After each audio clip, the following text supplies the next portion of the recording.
This episode of the Highlight Zone After Hours has been brought to you by Diet Coke. Need a refreshing zero-calorie refreshment? Try a Diet Coke today. You're traveling through another dimension, a dimension not only of sight and sound, but of Twilight Zone reviews. A journey into a wondrous land of intoxication where a father, son, and guest drink and retell episodes of the Twilight Zone. There is a fifth dimension. Stay tuned because your next stop is the Highlight Zone After Hours. The Twilight Zone.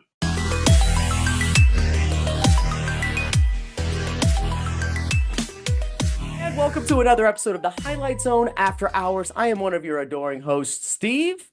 And this is Kelly. And we are here to do the same thing we do every time we drink. We retell episodes of the Twilight Zone, the greatest show in TV history, with a special guest. But today's going to be slightly different. Well, we got somebody special to talk to us today, actually interacting with us. We have Donny Trump. That's right, the freaking man himself. Hey, Donny. Trump. So, what's up, Donny? How are you today? Hello, Steve and Kelly. What a great pleasure to be here. It really is. I'm doing fantastic. Just actually enjoying a Diet Coke right now. It's refreshing. It really is. Anytime I don't have to hear about Kamala is a good time. She's such a loser. She really is. That's awesome. Okay, so my dad and I are freaking pumped to talk with you just a little bit before this show starts. So we'll keep it short, but I had a question. We're reviewing 3 episodes today, and 2 of them are about airplanes. And I was curious to know, when you do all of your traveling around, going to all of these places that you go to, what's your go-to, like, do you have a routine when you take a flight? You know, is there anything that you do that you always have to do? Well, Steve, that's a great question, actually. What I do is I actually take one of Elon's jets. It's incredible. What he does with the jets, the bing bong, boom, gets me there fast. No, okay, right on. See, I mean, Dad, he flies all the time. Do you have any, like, pregame, like, when you fly? Yes, usually I make a beverage when I'm Yep. in the club lounge before just to get prepped because I hate to fly. It's just no one's as happy as they used to be flying. But we don't want to waste his time. Donnie, you have time for No, one more question, right? I do. Donnie, how are you doing, man? But I have a question. Speaking of work, now I've heard for years that when you turned 21, your dad gave you $1 million on your 21st birthday to start your investment career. And look what you've grown it into. My question to you is, so what have you given all of your kids when they turn 21? Hello, Kelly. Great to be here. Wow, $1 million. Wow, I'm hearing that for the first time. No, that's true. That happened, of course. My kids, I'll tell you what I give my kids. I get them each a golf lesson, okay? They golf as bad as Biden does. Have they won any club championships? No, they haven't. Donnie, thank you very much. It was a pleasure having you on today, man.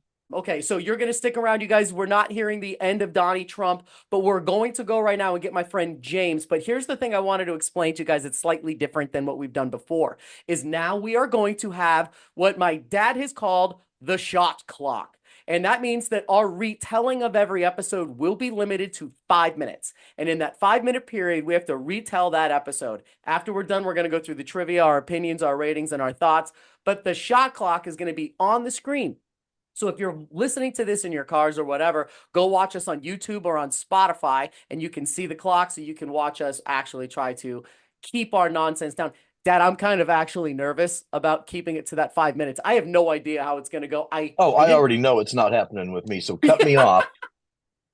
I feel like the last minute is always going to be like the whole show wrapped up in like 60 seconds. I'm going to show extreme restraint and really try to beat the clock. All right. Well, Donnie, you stay around. You've got the info already. We're going to be right back. We're going to make sure that James is ready to go and get some beverages. So here we go, everybody. Let's do it. Let's go. The Twilight Zone. All right. And we are back for the Highlight Zone with our special freaking guest. James, what's up, buddy? Howdy, howdy. Happy to be here.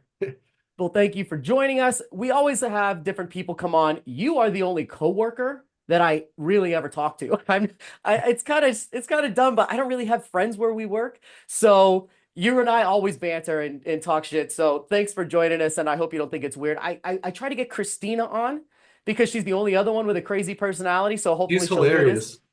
Yeah, but she's one of those people that says that the Twilight Zone scares her. So No, yeah, that's what I I. love I love it because I can just call you whenever I'm on the road and I've got a random question, and I know we can always catch up about the Red Sox or just anything random, any I point. So Dad, I forgot that. So he's from Texas, but he's also a massive Red Sox fan. That's literally how we first started like chatting. James, I am so sorry for you. We have to live through another year of Cora. uh Oh God.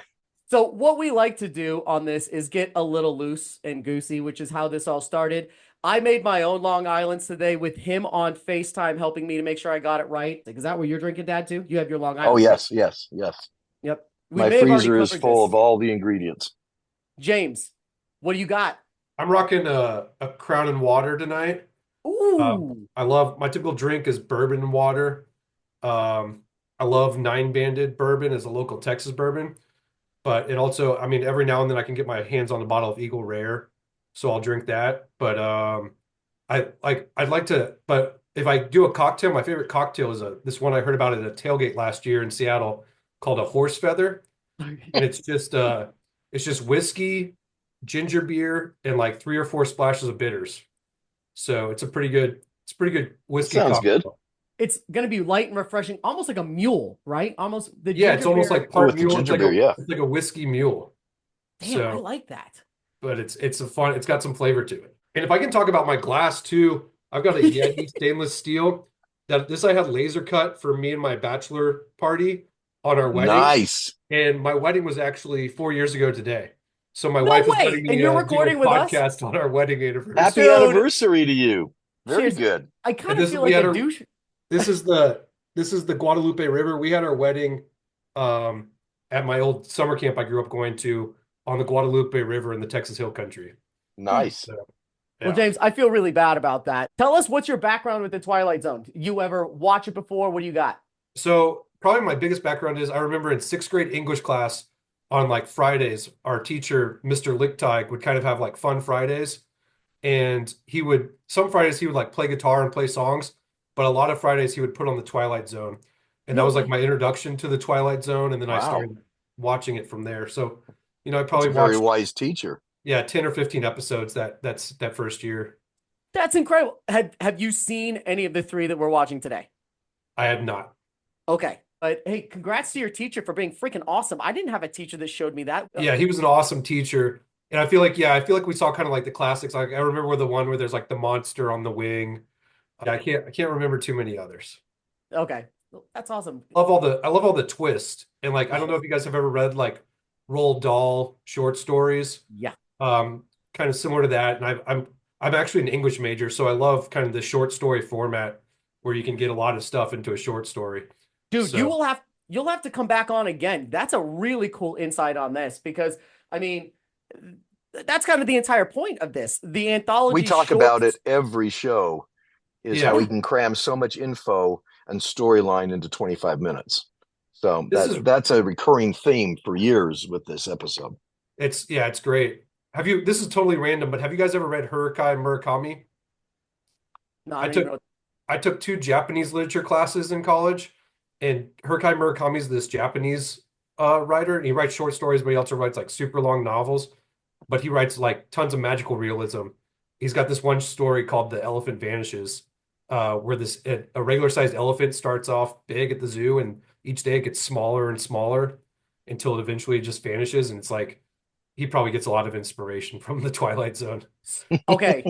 You just teed up like the greatest intro because some of these episodes we're about to review today, once again, Dad, have heavily influenced major blockbuster films and have not gotten the credit. You know what I'm saying? Inspired by is kind of what we go off of here. But Dad, let's start this thing off with your episode. Episode 22 is what it's called. And that is, wait a minute, you know what? We have special guest host Donny Trump here. Donny, why don't you take us into Dad's episode? Go, baby!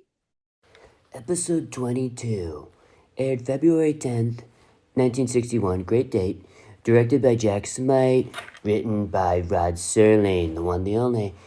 This is Miss Liz Powell. She's a professional dancer. Nothing wrong with that. I'd hired her. I'd hire her. And she's in the hospital as a result of overwork and nervous fatigue. And at this moment, we have just finished walking with her in a nightmare. I can relate to that. Like these last 4 years with Biden was a nightmare, okay? In a moment, she'll wake up and we'll remain at her side. The problem here is that both Miss Powell and you will reach a point where it might be difficult to decide which is reality and which is a nightmare. A problem uncommon, perhaps, but rather peculiar to the Twilight Zone. Nicely done. All right, Dad, let's do it. Excellent. I could not have done it Okay. better myself. Now, for those of you not watching, I am putting up on the screen right now a 5-minute clock. Ew. Go. Oh, fancy. 22, a young woman. This is Barbara Nichols, by the way. She is a perfect Marilyn Monroe double. Same mole, same location, same hair. I swore it was her. I had to go back over the credits to make sure it wasn't Marilyn Monroe. In any event, this young lady's in a psych ward in the hospital, and she's having this recurring dream or nightmare where she wakes up every night in the middle of the night. She reaches to the table next to the bed for a glass of water, knocks the glass on the floor, and then so it shatters. This glass shatters everywhere. She gets out of bed because she hears footsteps going. And then I noticed this bizarre thing. She misses every shard of glass every time she gets up because she's barefoot. You see her down the hall later, and this glass literally blows up everywhere. But she misses all the glass. She follows these footsteps down the hall to an elevator. And she sees the door close. She goes to the elevator. She gets on it. She sees that it's going to the basement. She goes downstairs. It opens up. At the end of the hall, a door closes. She goes to the end of the hall, stands in front of the room and looks up, and it's got room 22 above the door. At that point, she goes to open the door, and a nurse appears and says to her, "There is room for one more." At that point, the woman freaks out. She turns around, runs back to the elevator, runs in her room, and then wakes up. So she has this horrible nightmare every single night. So she's in the hospital because of this dream. It's just causing her stress. And so her doctor tells her that he's got a solution for this. And he says, what you need to do is you need to change up your dream. So the next time it happens tonight, don't reach for the glass of water. So she says, okay, I'll try that. By the way, this doctor, for those of you that are octogenarians like me, this doctor is the same son of a bitch that was the doctor on Lost in Space, who everyone in my generation hated. This guy is Dr. Smith. They should have killed him in the Twilight Zone, and we wouldn't have had to live with this guy. Anyway, so she has the dream. In the Twilight Zone, do you also die in your spin-off series? I don't know. I don't know. We'll find out. All right. So Dr. Smith tells her to do this. She wakes up the next night, starts the dream the same. She realizes that she's reaching for the glass. She stops. She goes and grabs a cigarette instead. She lights the cigarette in bed. She puts the lighter back down. She knocks the same damn glass off the table. So she's brought this nightmare scenario back to life. It shatters. She goes through the same routine, downstairs into the room, screams, comes back. So that didn't help her at all. But the next scene, the doctor's helping her pack. Dr. Smith, the jerk from Lost in Space, is helping her pack, and he's telling her that she's all better. She's going to do great out in the world. She's a dancer, a stripper, according to her agent. So she's all excited. She's leaving to the airport to fly to Miami. She goes to Miami, buys her ticket at the ticket counter, goes to the waiting area near the ramp to get on the plane. They board her plane. She gets onto the plane, and at the front door of the plane, who's the stewardess that greets her? It's the same stewardess as the nurse in her nightmare. And what does the stewardess say? There's room for one more. This gal flips out, trips down the stairs, tumbles down the bottom, runs into the building, and she's there talking to some of the airplane employees while the plane is taking off. She's freaking out. They all watch this plane at night. It takes off down the runway. Then it explodes. So the whole storyline is, was this a premonition? Was she being warned? Were they trying to entice her to get killed? You just don't know. But at the end of the day, her fear of 22 ultimately saved her life. There you go. And I beat 5 minutes. So take that. Oh my God, you did that in 4 minutes, and I even kind of interrupted you in the middle. That is incredible. Before we get to our opinions and breakdown, special guest Donnie, what does he say at the end of the episode, buddy? It's Liz Powell. She's one of the best. Professional dancer. Hospital diagnosis, acute anxiety brought on by overwork and fatigue. Sound familiar, Biden? Sleepy Joe? Prognosis, with rest and care, she'll probably recover. But the cure to some nightmares is not to be found in known medical journals. No, not always. You look for it under potions for bad dreams. To be found in the Twilight Zone. Thank you, Donnie. You've been a huge help. We'll see you in a second. All right, Dad, let's break this down because I have a lot of stuff. First of all, I have some trivia here. On one of the things we kind of talked about, Barbara Nichols actually fell down the stairs. That was Oh, she real when did. she She fell did on the thing. fantastically. Yeah, Oh, wow. and the director Jack Smite loved it so much that they asked if they could keep that one in. I thought that was pretty funny. Arlene Martell, who plays the nurse in the morgue who taunts her, they used this crazy makeup because they wanted her to look demonic with arched eyebrows. She would later land a most famous role in Amok Time. I don't know. Do you know what that is? I kind of looked that up. It seems like it was like a, I don't know, a 60s sci-fi thing. I don't know. I never Her saw it before. makeup to me reminded me of Cleopatra. It looked Egyptian. It did very much like Cleopatra. Agreed. This is one of your least favorite things, Dad. The fourth of 6 episodes to be recorded on video cassette instead of And- film. So one of the things I will talk about in a second is that this movie heavily influenced the movie Final Destination, which we've all seen, right, Sure. James? You've seen Final. Yeah, It's the yeah. same thing. It's like exactly the same thing. So watching this, I was like, dude, they totally Final Destination ripped it off until I read this. The story was adapted by Rod Serling from a short story written in 1944 by someone named Bennett Cerf Random called Famous Ghost Stories.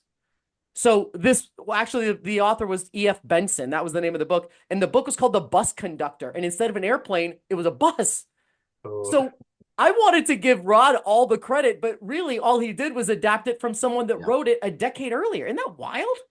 But think about the storyline. It's a fairly generic storyline. I mean, we've seen this on Family Guy. You've seen it on sitcoms where the recurring story in a dream, is it real or is it not? Is it a premonition? I mean, that's not an uncommon or original concept these days. And it apparently wasn't even back then. That's Which was- my point. Even back Yeah. then. We'll get into reviews right now and then get into our nitty-gritty. Dad, out of 1 out of 10, what'd you give it? I gave it a 5. I thought it was a rare way. Twilight Zone hit and a miss. I thought the storyline was mediocre. Like I said, it was rehashed, in my opinion. I'd seen that before. Her talent agent was a dick. The doctor is a total lush. What does he tell this stripper dancer at the end? Hey, I Oh my hope you put me God. on the front row one night at one of your shows and Yeah. give me a wink. I'm thinking, oh my God, leave me alone. I have a whole thing about the doctor. That doctor is a level 10 creep. I don't understand it at all. Try to find a Lost in Space rerun. You're going to hate him after about 10 seconds. And he's in every show. And what woman goes to bed in her evening gown every night? She sleeps in her dress and her hair's perfectly coiffed and she can step on glass without getting cut. That's pretty amazing, I thought. She's So got freaky anyway, stuffed animals.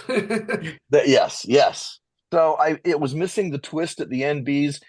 So boring storyline, no real hook, originality, yeah. So you can see why I gave it a 5. James, what about you? I think a 7 or an 8. I'll say 7. I wasn't thinking that so much before Kelly said it, but yeah, I can see how you kind of see it coming. But that second scare, the second time she had the dream, I got like way more scared than the first time. When she got to that nurse at the end, it definitely scared me. So I got on think the I actually got plane when chills she on that climbed one. the stairs of the plane. Wait, When no, she when she went down to the morgue, that second Oh, the because she had the second dream at the night, beginning. yes. She had the dream at the beginning, and when she had the dream the second time, for some reason it was scarier. And it actually, when that nurse comes out of the morgue, it Yeah. kind of gave me the chills, which I don't get the chills too often during TV or movies. Okay. Very So good. we're going to balance this out because I've already had this reviewed. This was in my existing queue of reviews from this episode, and I had it as an 8. Rewatching Wow. it, I bumped it up to a 9. I love this episode. So here's the thing that really got me in this one was, yeah, Final Destination was a big movie, and I'm like, wow, this is just they didn't do anything without him. That's amazing. Kind of finding out later that even he adapted the story, maybe diminished it a little bit. But here's what I liked. I liked all the acting, except for I I I want to talk about this doctor real quick. Because the doctor, now, Dad, I thought about you the entire time because after watching it, the gears start turning.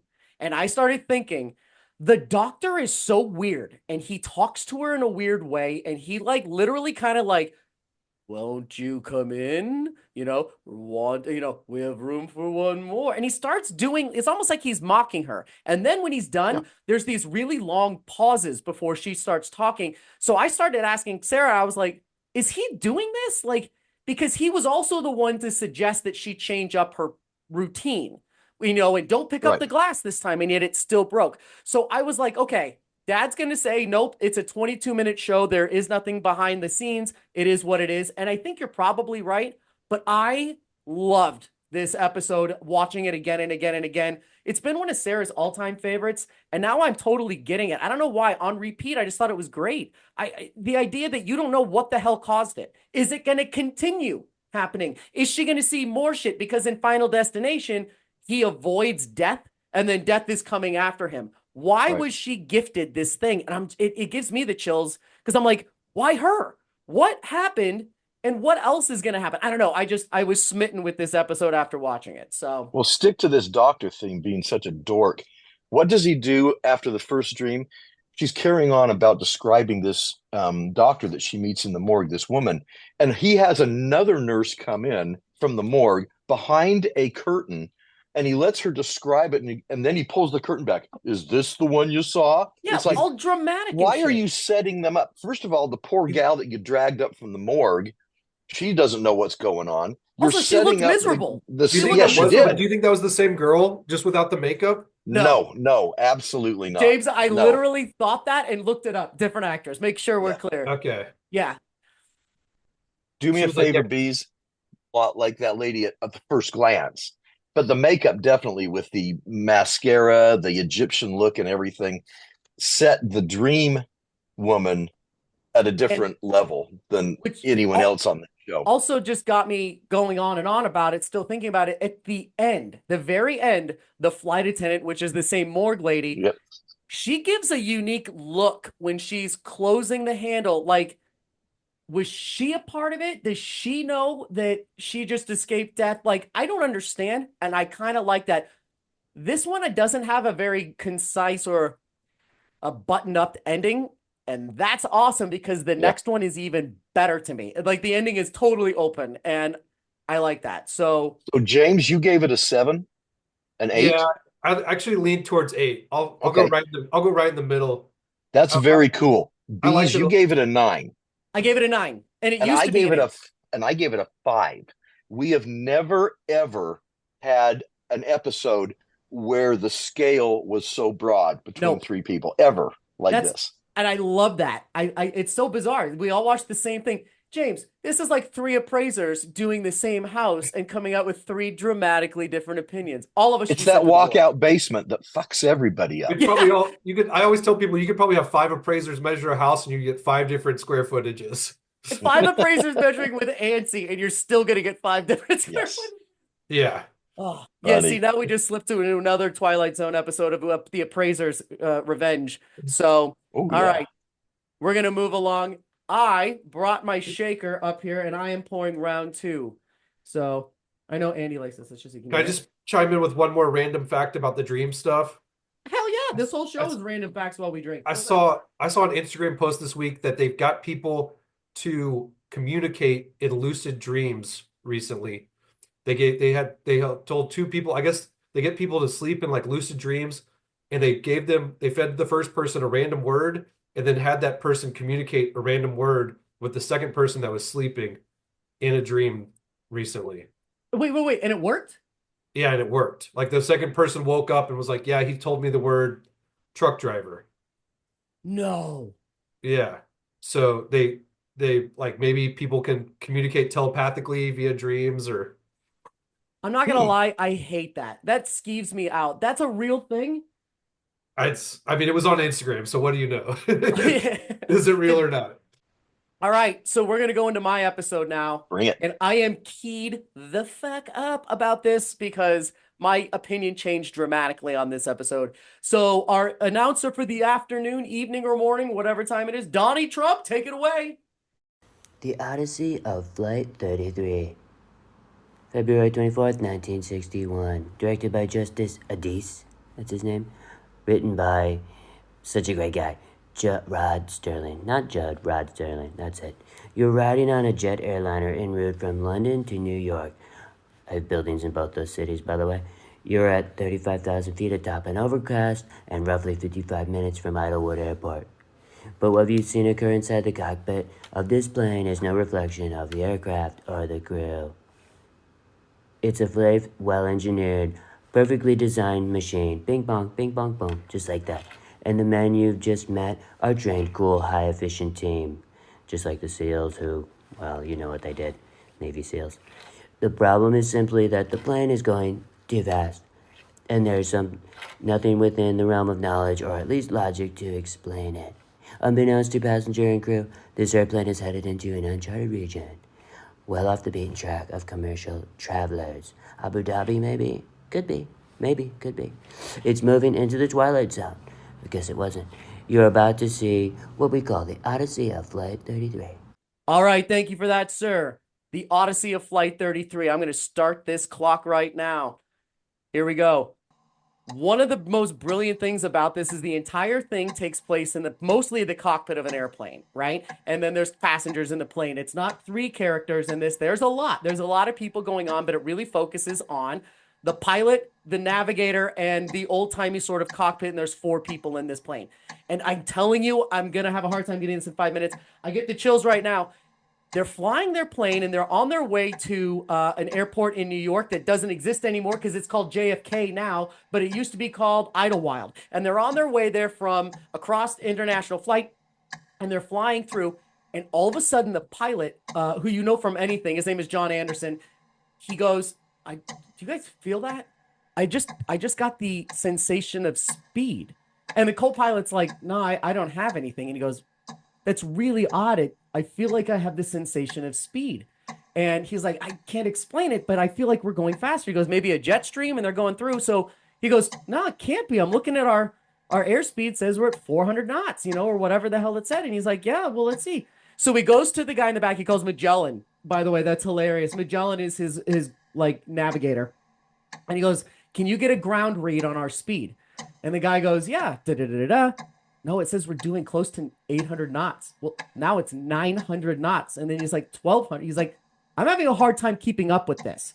So they're like, I don't understand. Wouldn't we feel it? And he's like, no. He's like, I don't really know what's going on. And they're kind of confused about what is happening, except for the fact that they are starting to get the idea that something is amiss. So they're going through and they're trying to get people on the radio. And they're like, well, wait a minute. We're doing 900 knots at this point. Where are we? By the way, this whole entire time I'm thinking where they are on the globe, right? Because it is 900 knots this is crazy. So anyway, they cut to the scene, and I might be butchering this, but that's what happens with the 5-minute clock, to passengers in the back. And this guy, by the way, the only bit of comic relief, and it makes me laugh every freaking time, is the guy that's stuck next to the lady that won't shut the hell up in the plane. Yeah. And the guy over there, he's in his military uniform, and he looks out the window, and it's just clouds, and he goes, did you feel that? And I love this because that means other people are feeling this now too. And they're like, I got this sensation of speed, like acceleration. Okay, cut back. We're going to go to the cockpit again. They can't get anybody on the radio. Nobody. So they're trying different places. They're trying different states. They're like, we don't understand what's going on. We can't get anybody. So they're going, and the speed is going up so fast that something happens and the plane hits, boom! It's like a big thing, and it shakes, and then it levels out. And they're like, what happened? Did we just break the sound barrier? I don't know if that's possible. I think we just broke the sound barrier. So they are like, okay, well, let's bring this thing down and see. By the way, we're at about 50% on fuel. They give the pounds, but I don't know what that means. I assume it was about half. So they start going down, and they're going out, and you can see clouds and clouds and clouds.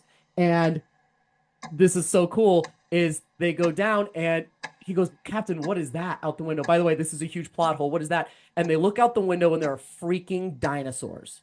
Dinosaurs walking around, because they're going, that's New York City. there's no buildings there, but that's the East River. That's this, blah, blah, blah, blah, blah. And all the shit. And they see dinosaurs. So they're like, oh my God, what do we do? So the guy goes, we're going back up. So he goes, we're going to floor it and we're going to get back up into that jet stream. So they floor it. They get back up into the jet stream and they're in it for a little while.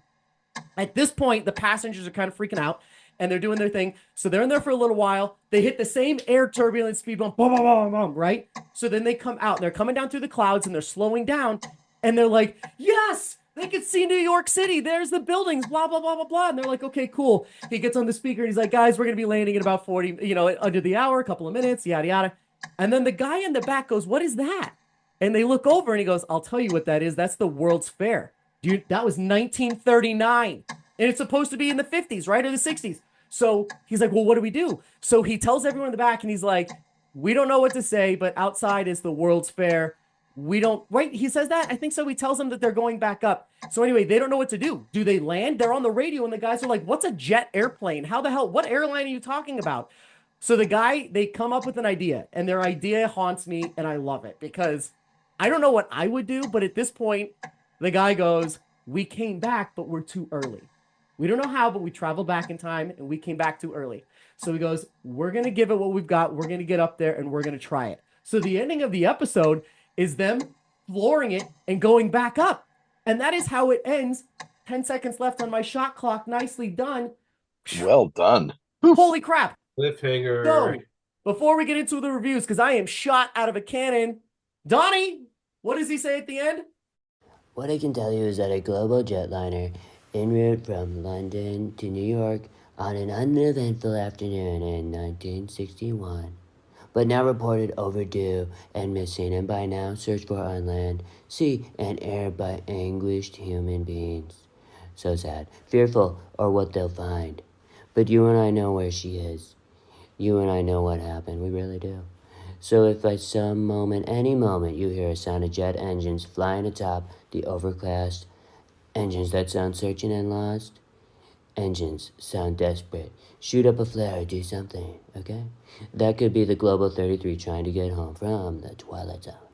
Thank you, sir. Okay, so my quick review on this, I'm just going to say it. This is a 10. This used to be a 9 for me.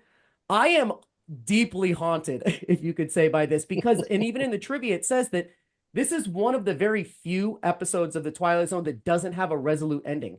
They don't say what happened. They don't say what's going to happen. We don't know. This blows my mind that they were just casually flying, hit some sort of a whatever, and they must have done a Superman and gone around the world so many times that it brought them back to 1 billion or million years ago when there were freaking brontosauruses walking around Manhattan. And then they floored it again, and then it ended up almost to where they wanted. So here's my question for you guys, because I'm riveted on this. If you're in that situation and you know what's going on, do you decide to floor it and try to land in your place, or do you say, screw it, we're landing in 1939? I landed in 1939, man. And I put every money on the stock market in 1939, knowing what's going to happen in 20, or what was it, 1960 when it was made? Yeah, I assume so. James? I think you land in 1939 and then try to come up with another plan to get back into the Stargate vortex, whatever you need to get into. The Stargate vortex, we'll call it that. But it's like, but I think the fuel thing is like what freaks me out. They're like, oh, we're running low on fuel. Like, what do you, if you go back up, like, are you going to crash land the plane? Like I guess I was worried they were going to come down and have to crash land the plane. See, the thing that had me from the get-go, and this I recommend everybody obviously go watch these shows. Hey, Dad, where do they go and watch these? You should go to Paramount Plus. That's where I go. I don't know where everyone else goes, but Paramount Plus is the place. I encourage you to go check this out, because something interesting about this episode is it is one of, in my opinion, the most intense episodes of the Twilight Zone. It starts with the twist or the problem 20 seconds in. They're flying, and all of a sudden he says that thing about the speed. And then they're going into the speed and proving it. That's all before Rod Serling even talks. So you know right away that shit's gotten real and there's no reason. But James, you said it.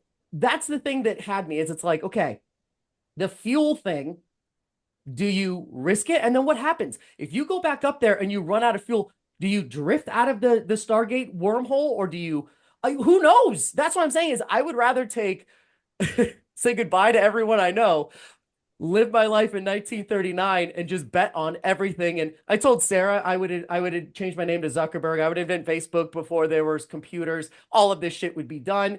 That's what I would do. But the idea was interesting. And I like how the captain took control. He was like, I'll tell you what we're going to do. We're going for it. And that's how it ends. It was Wild. great. All right. Woo. See, I'm so animated. I knocked the- over my shaker. You guys, All what the are your guys in the thoughts? cockpit seem so calm throughout the whole thing. Like it's good acting, but they seem like super calm. Oh, yeah, And then, wake up. Yeah, and then there was one time where they started bickering and he goes, settle down, you two. And then they just stopped. All right, ratings. Let's go. James, what do you give this one? I give it a 7. I have to be totally honest. Like I was watching this one last night and I fell asleep midway through. I fell asleep like right through the dinosaurs. I was kind Oh, of catching bits and pieces. So I rewatched the ending today. It just there was something about it that didn't get me. I did like the stuff with the stewardesses and the stewardess. Like I like when she comes in and she's like, "Oh, we've got 3 girls that have a heavy date." And I don't think I've heard the word heavy date before. Like I can kind of surmise what the word heavy date means, but I know. What does that like mean? what's it's a more romantic date or it's like it's a boy you're going heavy after, but they everybody had dates in New York City and they were ready to get to New York City and like just the vocabulary is incredible. Like they talk about Valhalla and operas and Yep. it was good. I like the banter with the stewardesses. And I liked when she kind of came in and she had some matzah and she goes, there's a lot of crazy people out here. You need to figure this out. And then like close the door. I was like, hell yeah. Yeah, didn't even give him time for a response. She was just Nope. like, this is going wild. Yeah. And she closed the doors. So, Dad, what is your rating? I gave it an 8.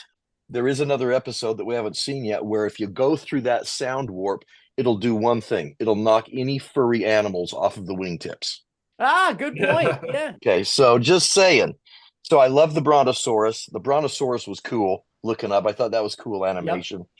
And I thought about this show and what stories before and after. And this is a combination to me of Langoliers Okay. Well, yep. and the Family Guy Stewie's Time Machine. So take his time machine, combine it with Langoliers going back and forth. That's what this show is. It's pretty I amazing. It's a great show. I love that you bring up Family Guy. Okay, so I one had of to the throw bits of that in. trivia, and I hinted at this earlier, is Stephen King admitted that he has lifted a lot of this episode to write the Langoliers book and the Oh, film. So he's admitted that this was heavily inspired, his inspiration for the Langoliers. So you have the first one, which was Final Destination, and then Stephen King's short story and film, The Langoliers, which is almost the same. James and the Langoliers, I've, they fly through yeah, I the haven't read aurora the borealis. Langoliers. What's it about? They fly through the aurora borealis, and then behind them time disappears, and so they don't know where to go. People have gone away, and there's these big Pac-Man monsters that are eating up time, so they don't know how to get back except to fly through the aurora borealis again. So instead of the Stargate wormhole, it was that. So but Have y'all anyway, all a right, so random Dad, I thought question? Have this. y'all been to the World's Fairgrounds? Have you been to Shea Stadium? No, I'd never been there. Is Shea Stadium Yeah. where it was, right? Yeah, well, Shea Stadium is just like it's right part next of to the it. World's Fairgrounds. So like I remember I went to Shea Stadium one time and you walk past that, the globe from Men in Black and Yeah. Yeah. all that stuff that you see on TV. I like walked past that walking up to Shea Stadium. Oh, no way. I've always wanted to go over there. I've never been, but all right, so here's a quick trivia, Dad. I thought this one was cool. The authentic cockpit dialogue was written by Robert J. Serling, the older brother of Rod Serling, who is an airline pilot, and he is listed as a consultant. Pretty cool, right? Good. That is very cool. All right, so this is one of my favorites, but the dinosaur sequence was created by Jack H. Harris and used a Brontosaurus model taken from Dinosaurs, the film in 1960. Get this. The expense of the 2 brief shots cost $2,500, the most expensive footage in all Twilight Zone. Oh my gosh. The No little way. claymation scene that we Well, it was saw, realistic. that was Spielberg stuff at that time, right? No, I It saw was. that. That was very It's like a cool. microsecond. Yeah. The captain mentions Idlewild. That was later JFK Airport. Stephen King acknowledged that the Langoliers was heavily referenced by this. One of the rare Twilight episodes that does not have a conclusive ending or any sort of plot resolution. The aerial footage of the World's Fair was actual stock footage from 1939, which I thought was kind of Yeah, cool. that is And cool. then this takes place in 1961, millions of years in the past in 1939. And also, this is weird, but they say the previous episode was called 22, and the main character is about to board Flight 22. The characters end up 22 years in the past and are told to land on a runway 22 by traffic control. This episode has 33 in the title. I don't really know if that's great trivia, but it's still there. And if you are one of those people that's obsessed with numbers, I could see that being interesting. So, here we go. So, before we get into Mr. Dingle the Strong, Donny Trump, give us the intro. Season 2, Episode 19. Mr. Dingle the Strong. Funny, that was actually my nickname in college. Interesting. Directed by John Bram, written by Rod Serling. You know, Steve, this opening narration was about as long as my first term in office, so since we all have things to do, like give speeches or maybe go golfing, I'm gonna skip a bit, okay? These two unseen gentlemen are visitors from outer space. Wow. They are about to alter the destiny of Luther Dingle by leaving him a legacy. The kind you can't hardly find anymore. In just a moment, a sad-faced perennial punching bag who missed even the caboose of life's gravy train. Caboose, like Melania's boost, maybe? Will take a short constitutional, can't say that word, don't need to, into the most unpredictable region that we have ever referred to, and the Twilight Zone. Thank you, sir. James, you ready for your shot clock? I'm ready. Here we Before go. I start, wait. Before I start, did y'all have notes? No, Am I the only one that's going? he takes notes. I just drink. Am I the only one that's raw dogging it? Oh, I all I do is No, drink. I no. don't take notes. No, but and by the way, I am going to use that term raw dogging it for any time someone comes in and doesn't use notes. I just drink and retell it. That's why I get shit mixed up. All right, James, ready? Yeah. Shot clock. Go. So Mr. Dingle the Strong. This one starts off in they start off in the bar and they introduce you to the characters, and it's a local bookie and a local gambler. I forget what he does.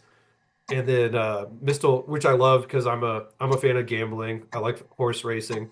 Um, and Mr. Dingle is sitting in the background, and then the barkeep is there, and they're arguing. This other guy starts arguing with the guy about how his bet went sour yesterday because so and so hit a foul ball or he wasn't safe at first, and it was just like he was blaming it on the umpires, and he was gonna welsh on his bet.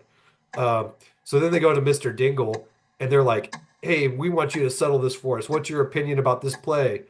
And Mr. Dingle is like the most awkward guy ever, and he's kind of got some like he's got like a stutter. He's like, well, blah blah blah, but by the definition of the rules, it's definitely he was definitely safe, and the umpire ruled it safe, so he's safe. And so then they start a fight, and uh the guy who's the belt the let's just call him the bet Welsher. He's like, oh, That's you're always gonna you're always wrong, Mr. Dingle. You always side with the bookie. You always side with the wrong side. And so but they go back and forth, and he punches somebody. Mr. Dingle finally, and I can't remember who punched exactly who, but the guy goes over like this punch scene. The guy goes flying in the air. It's like a stunt double. Like his legs go up, the guy goes fully over the bar. So then they're having some more conversations in the bar.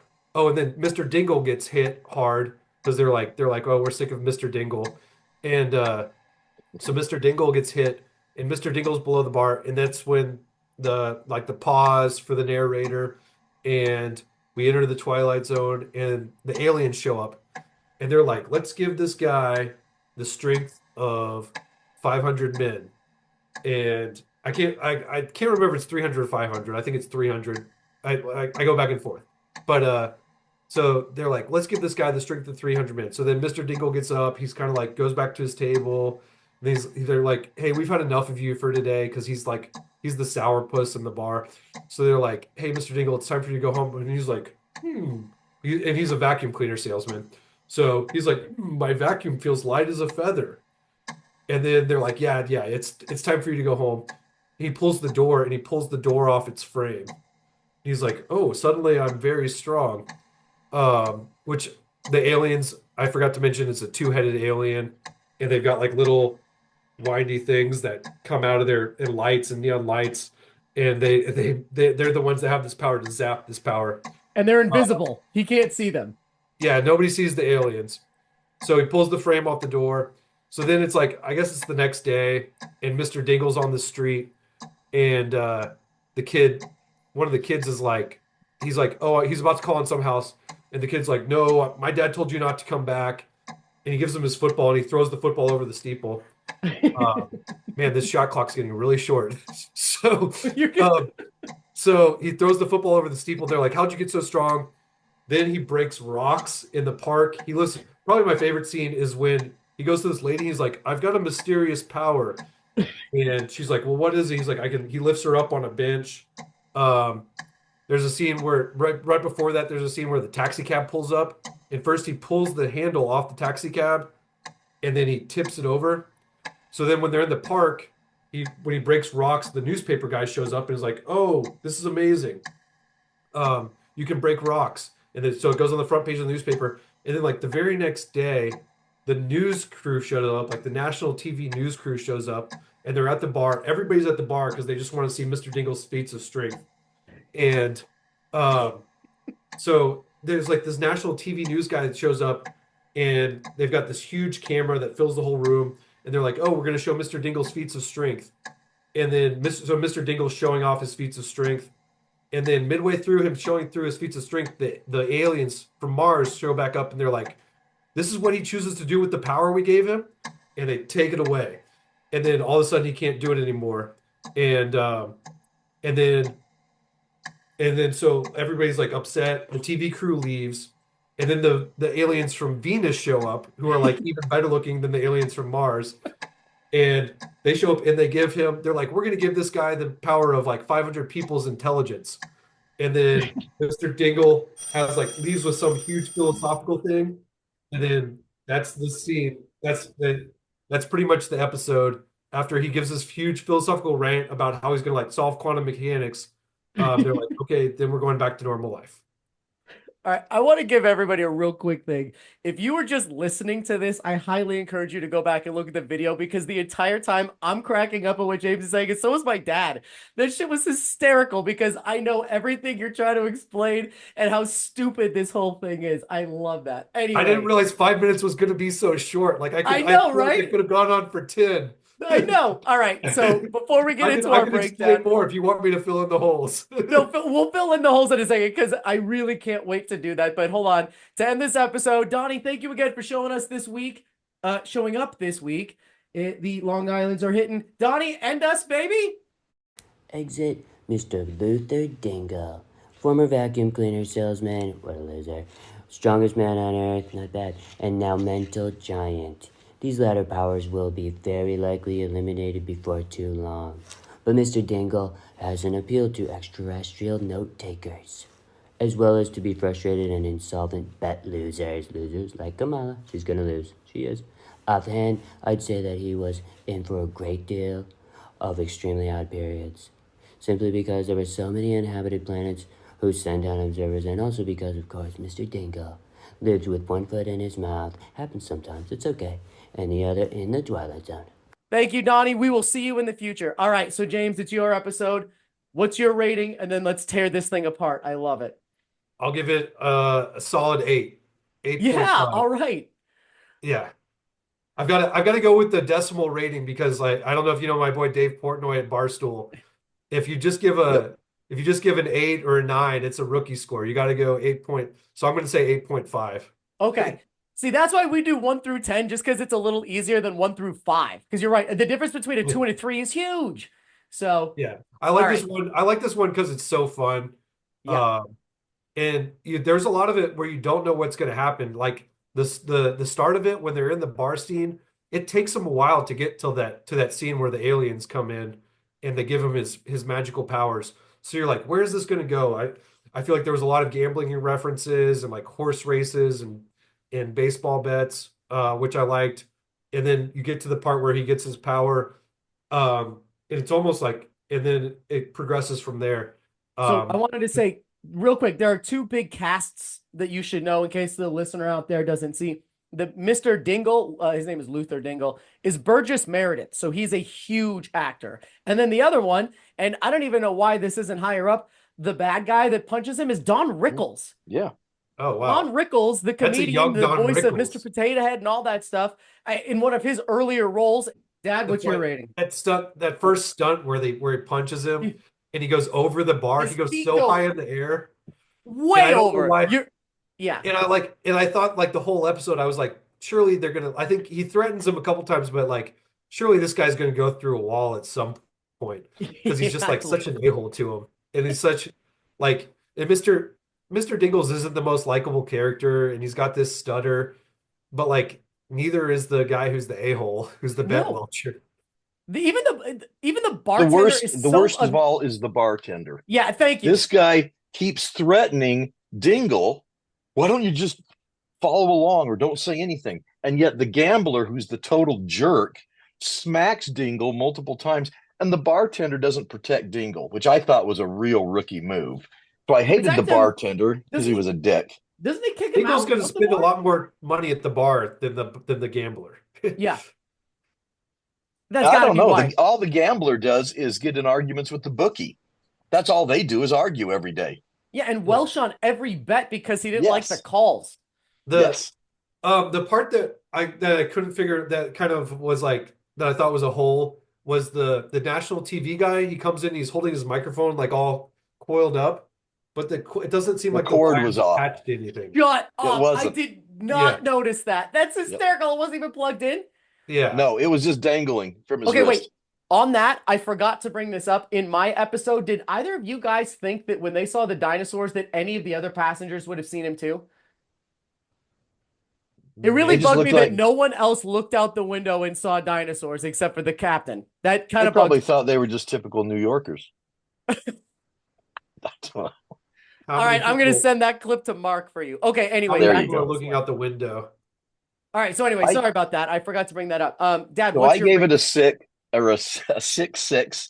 I thought the aliens were total idiots. I thought that the two-headed cereal box dudes with the little radar on their heads were dumb enough, but then you get the two escapee munchkins from the Wizard of Oz coming from Jupiter.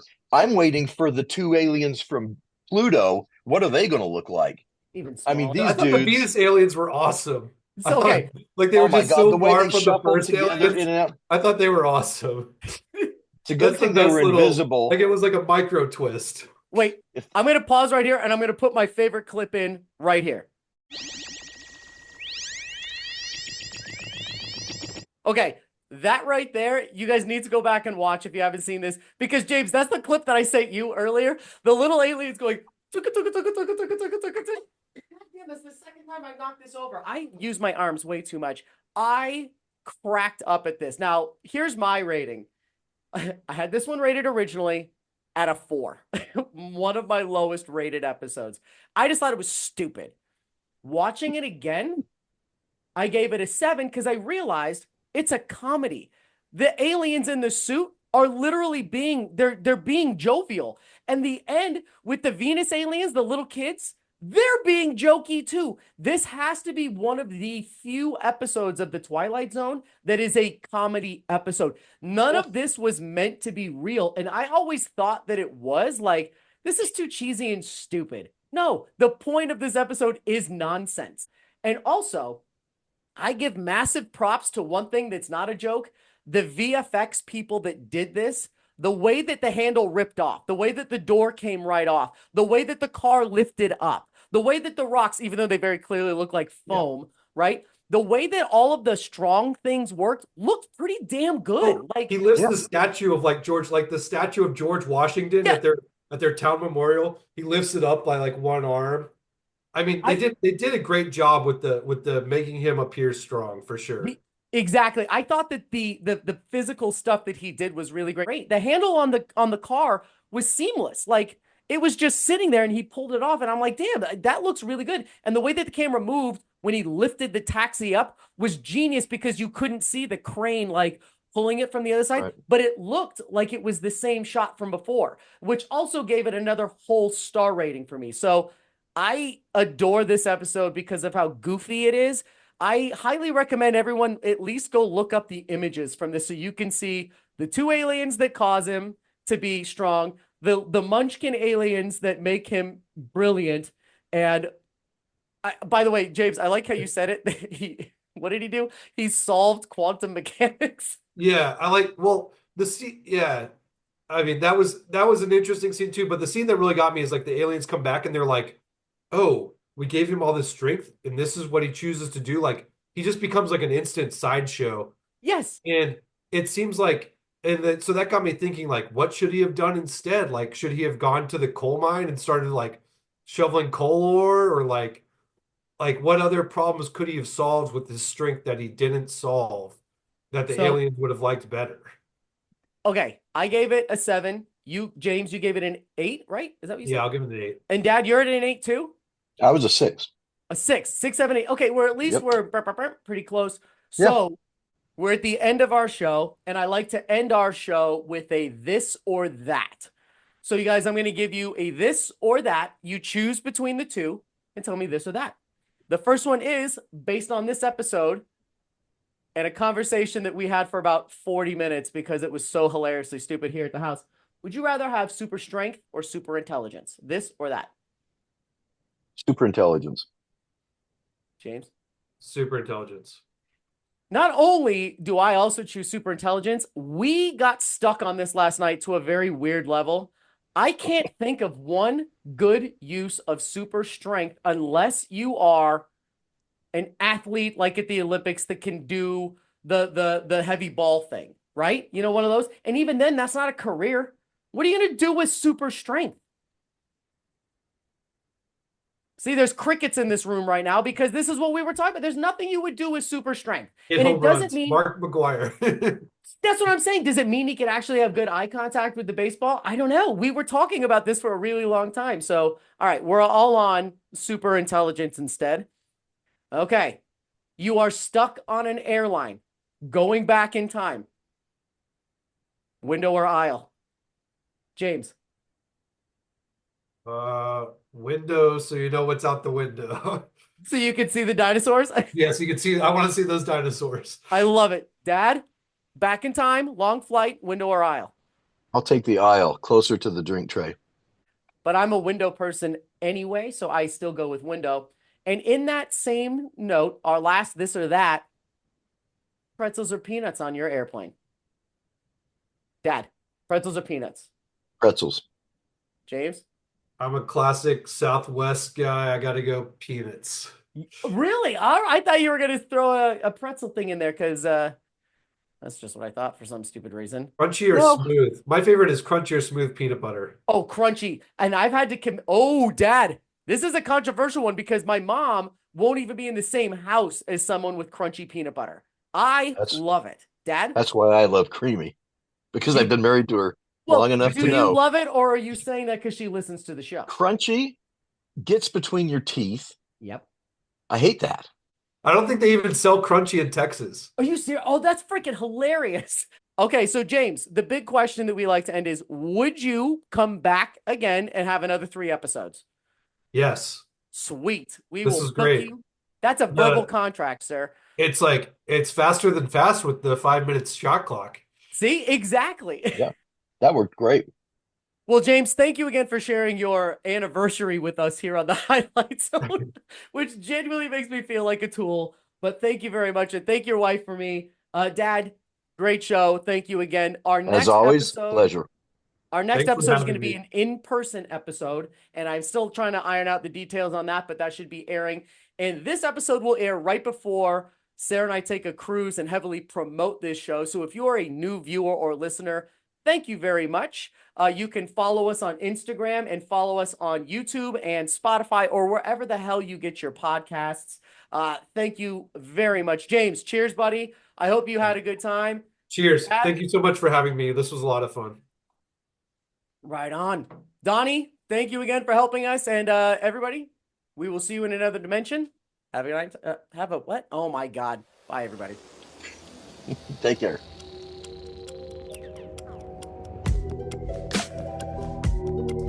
Makes you wonder, doesn't it? Where is this place and when is it? The answer is it doesn't make any difference. Can you say eggs?